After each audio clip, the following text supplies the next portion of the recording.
Hello everybody, welcome back to From Rhythm to Algorithm Part Something. Today we'll be discussing logic. Pretty much anything we can think of relevant to what is logic. So we're going to start with a definition. We will say logic is a set of reasons, right? You have a fact, you're going to explain why that fact is true, and you're going to synthesize those facts, and that is a logical sequence. You're providing reason for why something is correct. So I want to start off today, again, we're going to review, in this episode, we're going to review Gödel's incompleteness theorems, and really just talk about, what is truth, what is knowledge. In current research or in current pop culture, a lot of people would think that's going to get into philosophy. It isn't. It's still going to be logical proofing. But just what kind of words do you think of when you hear the word truth? Like if you're going to talk about, the generality of what truth is, what a fact is, what reality is. Right, again, you'll immediately go into philosophical terminology, but you'll hear words like completeness or existence or consistency. So a lot of these big words will just say that completeness, right? If there was five aisles in a grocery store, and you go down all 5 aisles, and that's all of the aisles in the grocery store, you have completely walked through every aisle of the grocery store. You have mapped the space of the grocery store. So you've covered all of your bases, you've covered all of the aisles, you've gone down every path you could go down. So you've completely mapped that space. What is consistency? Consistency has no gaps. In mathematics, it would be a continuous function, something that's differentiable at all points of the domain. You can draw logically, you can draw new inference from any word. Again, we've described the iteration function, how language builds. Inherently, it should be overwhelmingly empirically obvious. If it's not, you're just profoundly in denial. But I don't know why you would be. But we have logic is the synthesis of truth. Right? Something is true regardless if you know it or not. My cell phone exists, so that is a true statement.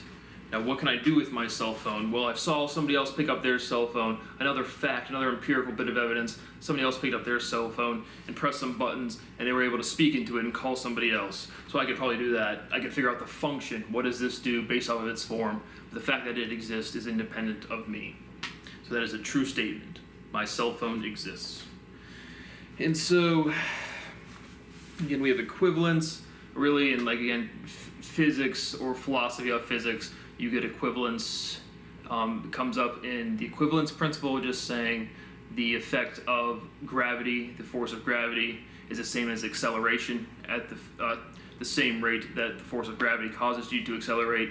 So being in free fall at the rate of gravity and being accelerated at that same rate is physically equivalent. Logically, equivalence just means equivalence to things that are completely equal. Right? 1 equals 1, that is an equivalent statement. Your identity, that is an equivalent statement. But those are just some words that come up and, these big overarching ideas. But again, we always have this concept of renormalization, basically saying, here is an empirical fact about the world. Forget all of the big words we just used to try to describe it. This is true. Start with that fact. This empirical evidence. Describe it and make it so that nobody can say no to what you just said. And so that's what truth is. But let's start, again, we've had a little introduction, but let's start with a not thought experiment. So let's say you just have any objective A. You want to accomplish goal A. Let's make it specific. Let's say you are lost in the desert. There's 2 paths. They're each guarded by a different person. One person tells a lie. No matter what you ask him, he always tells a lie. Person number 2, no matter what you ask him, he always tells the truth. But you don't know who tells what.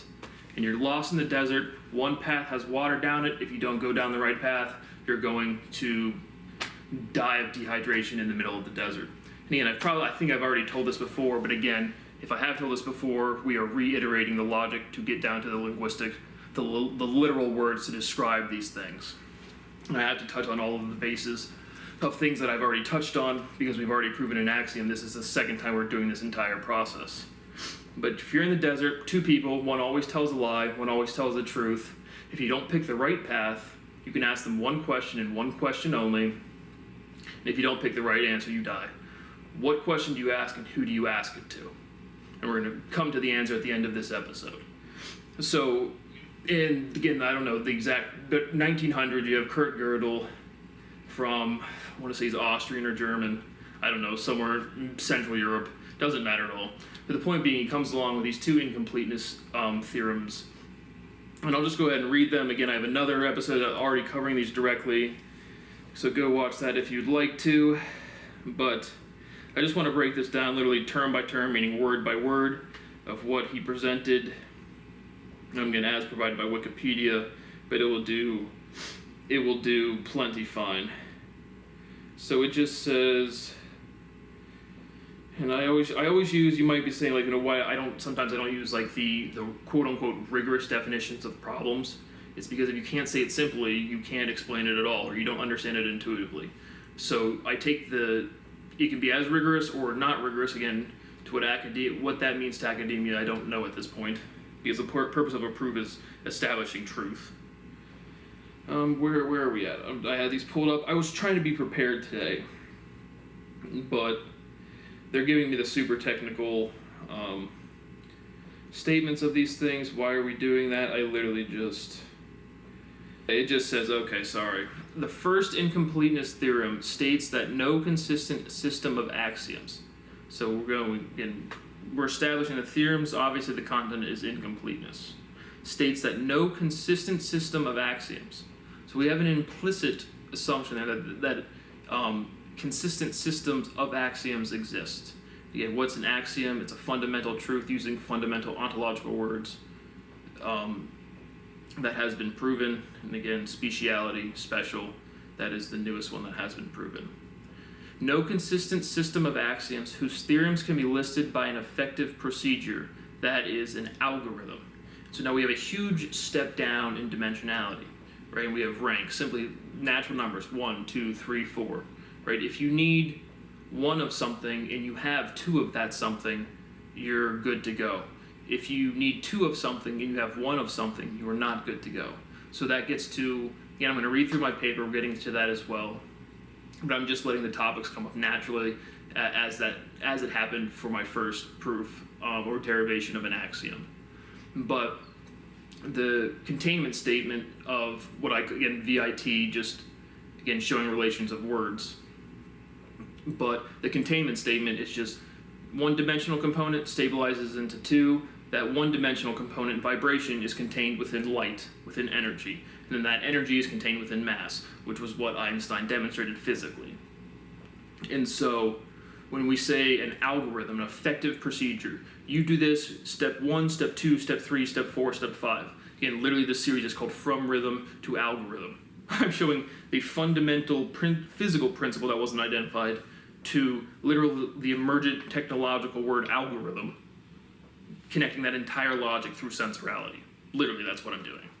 And so again, the names of my lecture series plays into this. This statement I said over there, I mean, the amount of logic that I've personally written down, let alone personally understood and derived, is tremendous. And so when you say an algorithm, right, do you have an algorithm for your day tomorrow? Do you have a set procedure to accomplish your goal? Have a good day with your wife, make some money, progress at your business or at your job? Do you have a general outlook of what you're going to do to try to accomplish that? Or do you have a definitive algorithm of how to accomplish that? You have a guideline, you have an overview, right? Language is a consistent system. And that's to his second incompleteness theorem. He says, or the logic extends to that no system can demonstrate its own consistency. I've demonstrated the consistency of language head over knees 1,000,000 times over. But to step down from just saying the word consistency in its generality and axiomatic in a general statement to go to an effective procedure that is an algorithm is a huge step down in dimensionality, in rank. You're going from something conceptually general to numerical numbers. Is capable of proving all truths about the arithmetic of natural numbers. And again, arithmetic, just operations. So we're even having, it's not even explicit about expressions, meaning it does not contain an equal sign, versus equations, which it does contain an equal sign.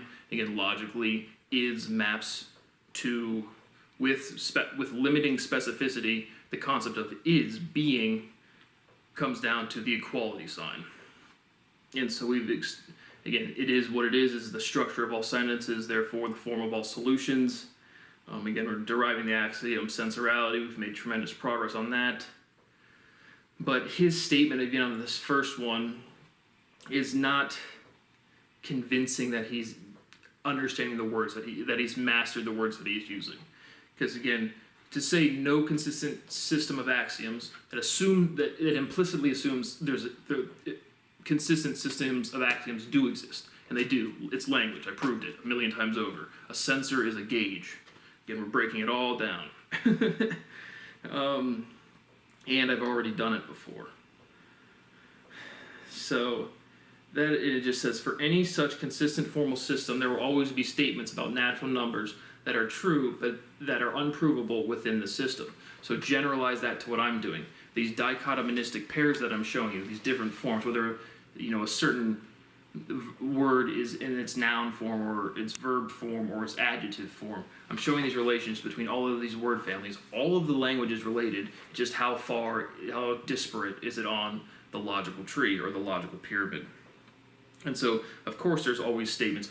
All of this logic that I'm synthesizing, every single bit of those words are tension points, are logical jumps to connect to different pieces, to different other words. Every single one of them. And so all of those are incomplete in terms of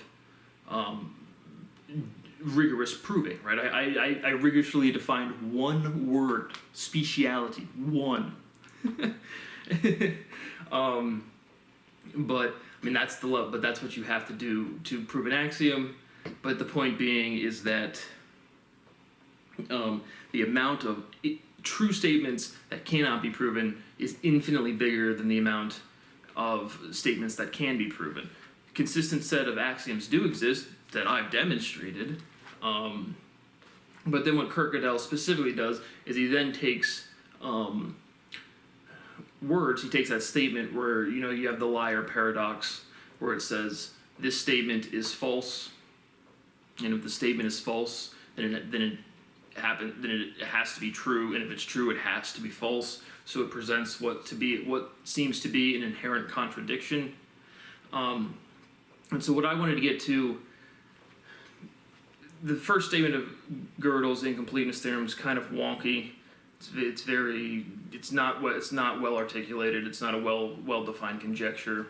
It's certainly not a theorem.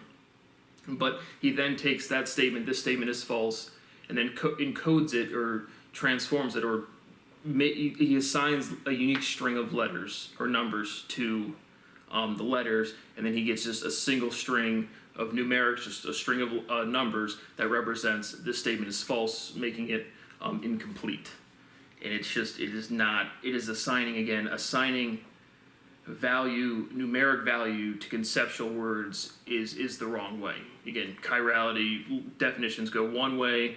That's why we have speciation or speciality, ends in a Y, generality, and then we limit that generality by saying differentiation.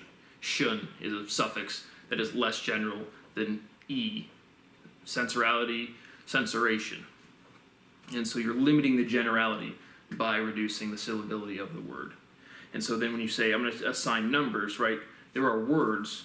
You can spell a number. You can't number a spelling, right? So there again, you see the logical containment. Literally, there are words for numbers contained within language, but there are not languages contained within numbers. And then you can say, well, Morse code, but Morse code indicates words and letters, right? And so, again, you're seeing the dimensionality of something that is more general, language, producing numbers, but then Kierkegaard says, I'm going to assign numbers to the value of concepts and then make some conceptual conclusion. Wrong, it's just wrong. And so we invalidated that the second part of the implication of his first part, saying that there are always going to be true statements that you can state, again, in generality about words that are not provable, and then trivially you can just state it for numerics, but there will always be logical connections, open logical connections that you can make that you can't close, that is complete into an axiom because it's just how language works. And more empirically to the physical aspect that there are no closed systems. There has to be new words, new modifications, right? Are you the Rizzler? Are you do you have that Sigma Giat? And you can laugh all you want at the little kids, but there's every generation has slangs, and it's like that is how words develop, and that happens in your lifetime. So you're watching new words develop right now. And so how is quantum field theory or general relativity going to account for slang words like the Rizzler, right? Vibe, buzz, riz, charisma. You're taking the syllability of charisma and saying it's the riz. It took me 2 seconds to do that. How about you guys, quantum? Well, see, the selectron and the dark energy quasar and its fiber bundle and its mirror quantum loop gravity. Just shut the fuck up and publish my paper. Seriously, man, this is just ridiculous. But, so that is what the very first part of Gödel's first statement saying, using numerics for the generality of language wrong, but then saying there's always open statements true, and then saying there are no axiomatic systems that can demonstrate its own consistency. I mean, home run, grand slam, out of the park, completely fucking wrong. So I wanted to do that just to refresh that again. I know I've already made a complete video on this, but the second incompleteness theorem, an extension of the first, shows that the system cannot demonstrate its own consistency. Obviously, we've demonstrated the consistency of language, but again, the way he states his first thing, it assumes the existence of consistent axioms, or he wouldn't have said, again, this is the general overview, but the logic is preserved. In physics, it's the preservation of dynamic in the same way energy and momentum are conserved. The logic is conserved behind a statement. And so, even if it's stated with a little different terminology, the intuition behind it would still get through to me in fundamental ontology. And so, when he just says that, the way he opens the first incompleteness theorem states that no consistent system of axioms whose theorems can be listed. So that statement implies that there are consistent, and there are, which I've demonstrated. So good job, Kurt. Good try, bud. But getting now, just kind of, because he was the big historical guy for logic, now just kind of getting away from that. Just want to read what just do paradoxes, because like I said, I think logically we can prove, again, with complete rigor, that paradoxes don't exist.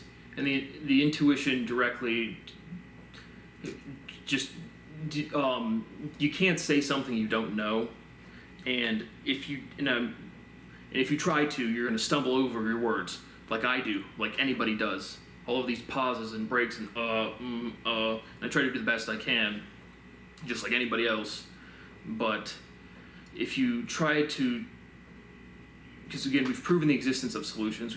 We've demonstrated the complete derivation and resolution of an axiom with a specific word. And so, if you there's other solutions out there that I haven't even identified. I don't know, blah blah blah. And so if you try to talk over what you do know, you'll start using words and analogy, the likeness bias. You'll change that fundamental logical consistency of metaphor and going to, it's like this, it's like that, it's as this, it's as that. So what I'm trying to get at is, if you don't know something and you try to articulate it, you're going to use words that are wrong. So when you use words that are wrong, again, words bring along with them the imagery in the, just imagery, I can't think of another good word for it right now, but of a situation in which you learned it, right? If I said sulfur and the dust settles and, cannons going off, I mean, you're thinking of a battlefield. So those words bring in logic and bring in imagery and bring in intuition and experience. And so when you create a contradiction, when you create a paradox, I really think there's a logical, direct, empirical way to prove it's just somebody talking over their shoes where they don't know what they're really saying. And so I don't think paradoxes exist empirically, physically at all. It's just uncertainty exists, and when you don't know something and you try to talk about it, you just blurt out bullshit. And I think that's provable. So again, what I'm trying to do is extend the application of all of these big, massive results. And so Google just says, or the AI overview, a paradox is a statement that appears self-contradictory or absurd, but may contain a deeper truth or valid point. It often involves a conflict between two ideas, that despite seeming irreconcilable, can both be true or lead to a meaningful insight. And it just says key characteristics, self-contradiction, counterintuitive, underlying truth, examples of paradoxes. This statement is false. We discussed that one. We discussed Gödel, less is more, and that's, again, directly, you should see that. You have to be cruel to be kind. The only constant is change. The more you know, the more you realize you don't know. I can't resist anything except temptation.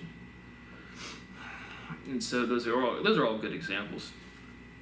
The only one that kind of, again, not as underlying truth value, but the only constant is change. Is the intuition that, again, everything's black bodies always radiate. There are no closed systems. Less is more. Again, the less inefficient you are, the more efficient you are. So that's where that one comes from. This statement is false. It's just, that one doesn't even refer to anything. That one's just a very bad construction altogether. But again, remember, which path are we going to go down in our desert? Is that a paradox or is that not a paradox? And how do you resolve that logic? Again, I might have said it before, but this is my favorite logical thought experiment.